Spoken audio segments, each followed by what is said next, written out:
Ayat hari ini adalah Kejadian 47, ayat 13 sampai 20. Mari kita baca bersama.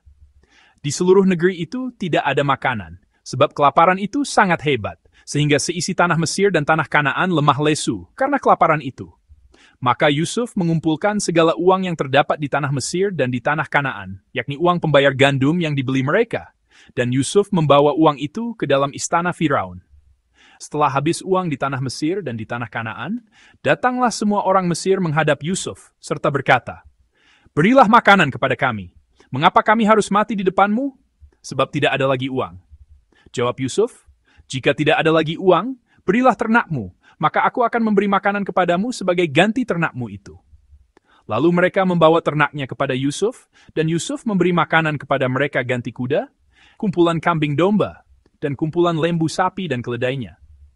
Jadi disediakannya lah bagi mereka makanan ganti segala ternaknya pada tahun itu.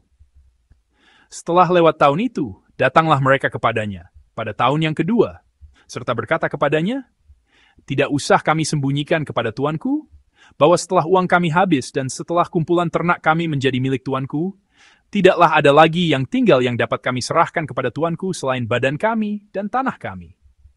Mengapa kami harus mati di depan matamu, baik kami maupun tanah kami?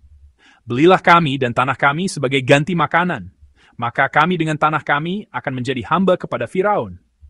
Berikanlah benih, supaya kami hidup dan jangan mati, dan supaya tanah itu jangan menjadi tandus." Lalu Yusuf membeli segala tanah orang Mesir untuk Firaun, sebab orang Mesir itu masing-masing menjual ladangnya, karena berat kelaparan itu menimpa mereka. Demikianlah negeri itu menjadi milik Firaun. Amin.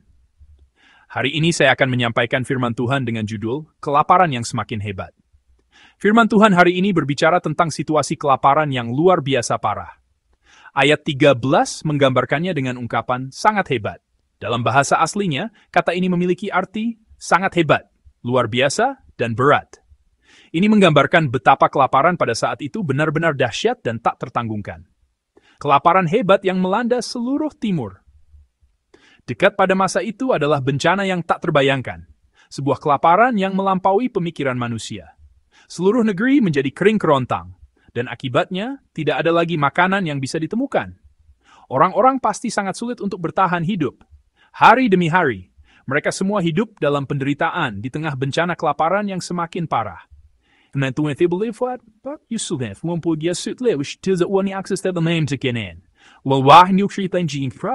Ini bukanlah kisah tentang Yusuf yang mengambil keuntungan pribadi. Sebaliknya, firman ini menunjukkan betapa parahnya keadaan, di mana seluruh penduduk Mesir dan Kanaan tidak punya pilihan selain menukarkan semua uang yang mereka miliki demi mendapatkan gandum untuk bertahan hidup. Tetapi, apa yang harus dilakukan? Uang di tanah Mesir dan Kanaan kini telah habis. Mari kita baca bersama ayat 15.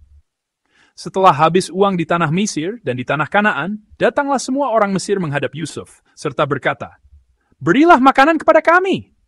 Mengapa kami harus mati di depanmu? Sebab tidak ada lagi uang."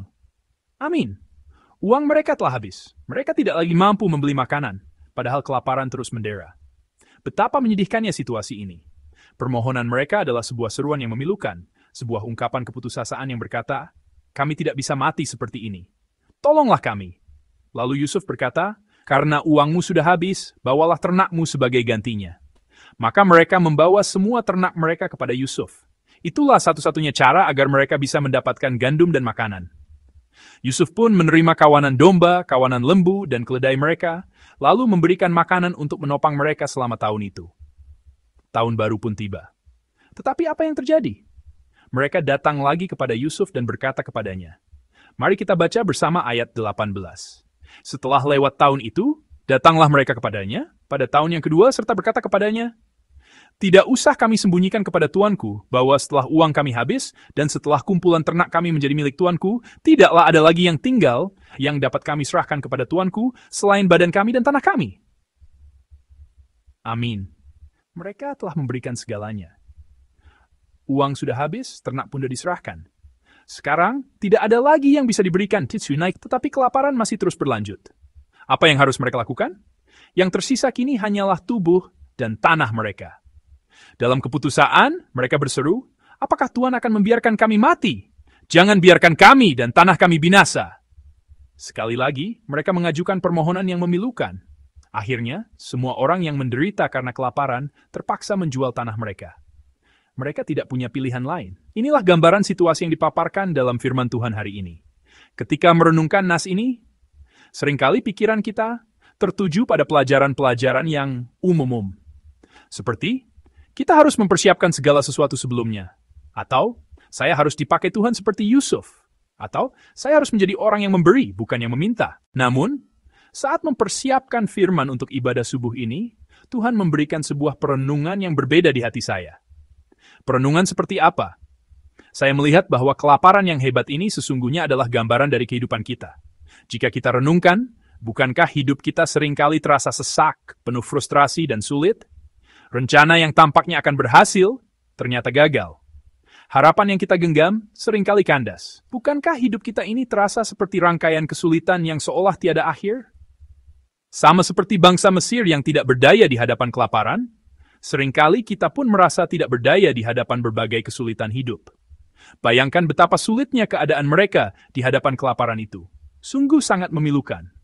Betapa mendesaknya urusan bertahan hidup, dan betapa pedihnya saat mereka tidak mampu mengatasinya. Di tengah situasi di mana mereka terpaksa menyerahkan segalanya, uang habis, disusul ternak, ternak habis, disusul tubuh dan tanah. Betapa dalamnya keputusasaan yang mereka rasakan. Kita pun demikian. Ada kalanya kita harus berjuang untuk hidup dan terus-menerus melepaskan sesuatu.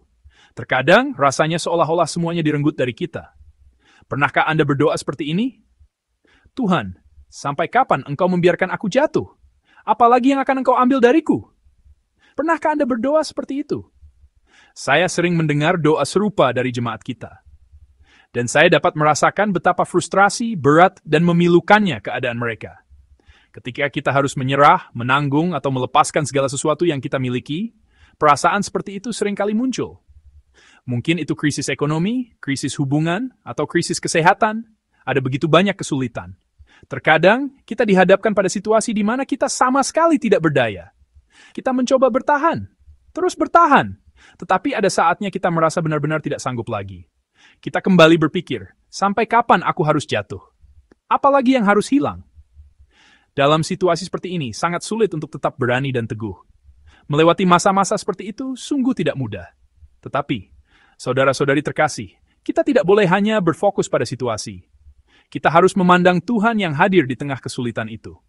Jangan hanya memandang pada hebatnya kelaparan, tetapi pandanglah Tuhan yang telah mempersiapkan jalan kehidupan di tengah kelaparan itu. Tuhan tidak membiarkan semua orang mati begitu saja. Dia telah mempersiapkan jalan keluar. Tuhan berkarya melalui seorang hambanya, Yusuf. Melalui Yusuf, Tuhan menyediakan segala sesuatu agar semua orang dapat bertahan hidup, bahkan di tengah bencana kelaparan yang terdahsyat sekalipun. Kita harus memandang Tuhan yang terus memberi, bukan terus-menerus meratapi apa yang hilang. Jangan hanya melihat uang yang lenyap, tetapi lihatlah Tuhan yang menyediakan gandum sebagai gantinya. Jangan hanya melihat ternak yang diserahkan, tetapi lihatlah Tuhan yang menukarnya dengan makanan. Jangan hanya melihat tanah yang dijual, tetapi lihatlah Tuhan yang menjamin kelangsungan hidup melalui semua itu. Kita harus memandang Tuhan, Sang Pemberi. Tuhan sedang menyediakan jalan kehidupan. Memang tidak mudah untuk memiliki cara pandang seperti itu, karena kita lebih peka terhadap apa yang hilang. Kita cenderung berpikir bahwa milik kitalah yang terpenting. Namun, kita harus mengingat firman ini. Meskipun di depan mata, kita seolah-olah uang, ternak, dan tanah kita lenyap. Sesungguhnya Tuhan sedang memelihara hidup kita. Yang terpenting adalah kenyataan bahwa Tuhan bertanggung jawab atas diri kita dan menjaga kelangsungan hidup kita. Inilah kebenaran yang paling utama. Fakta bahwa Tuhan memegang kendali dan memelihara kehidupan. Firman hari ini bukan sekadar kisah tentang penataan ulang ekonomi. Ini adalah kesaksian tentang bagaimana Tuhan bekerja bahkan dalam situasi yang paling putus asa sekalipun. Ini bukanlah cerita tentang eksploitasi, melainkan firman yang menunjukkan jalan penyelamatan dari Tuhan. Dalam setiap kelaparan yang kita hadapi, Tuhan telah membuat persiapan. Kita harus memandang kepadanya, Tuhan yang senantiasa mempersiapkan jalan kehidupan. Sampai hari ini pun, kehendak Tuhan tidak berubah. Dia tidak ingin seorang pun binasa. Dia ingin agar semua orang diselamatkan. Marilah kita memegang teguh kepercayaan ini. Saya akan menutup firman ini. Dalam kisah hari ini, semua orang terpaksa menyerahkan apa yang mereka miliki. Uang, ternak, tanah, bahkan diri mereka sendiri. Namun, di balik semua kehilangan itu, sesungguhnya Tuhan sedang bekerja menyediakan jalan keselamatan bagi mereka. Begitu pula dalam hidup kita. Terkadang kita merasa kehilangan, merasa ada yang direnggut, bahkan merasa segalanya telah berakhir. Terlebih saat kita datang berdoa di waktu subuh, kita membawa begitu banyak pergumulan. Namun percayalah, Tuhan tidak akan pernah membiarkan kita binasa. Hari ini pun Tuhan memiliki rencana untuk menyelamatkan Anda. Tuhan adalah satu-satunya pengharapan kita. Saya memberkati saudara sekalian, agar hari ini kita semua hidup di dalam rencana penyelamatan Tuhan.